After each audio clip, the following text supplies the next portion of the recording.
With the computers, it wasn't necessarily improving. The reason that we were doing it, we were saying to the parent body that this is not about necessarily just improving the academic standards.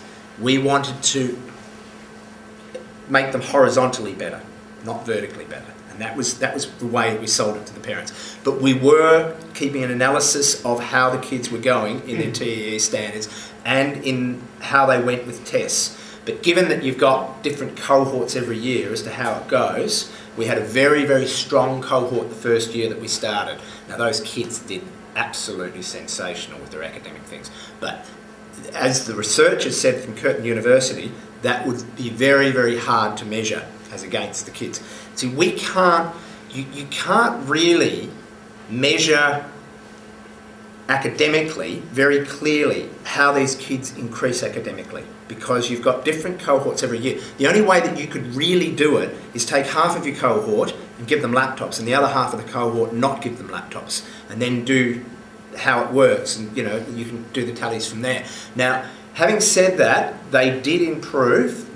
The school now had gone to it in 2000, so we're now up to the end of 2008, so this will be another year, and the results have been really quite good academically.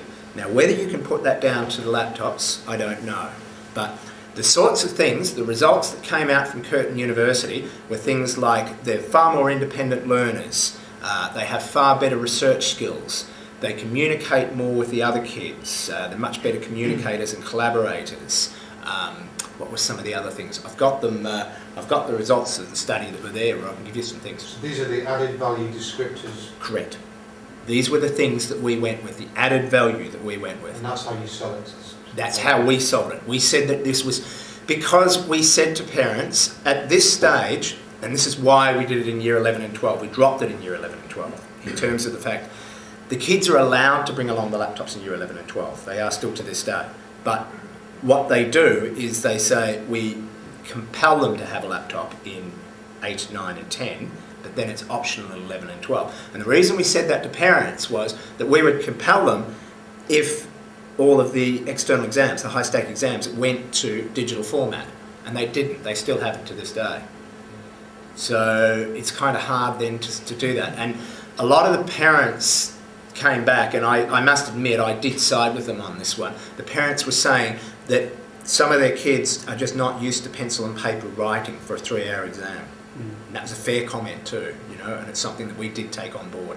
And that was part of the reason. We told them, we would make sure that we gave them writing practice in 11 and 12 so that they could do that. With the computer.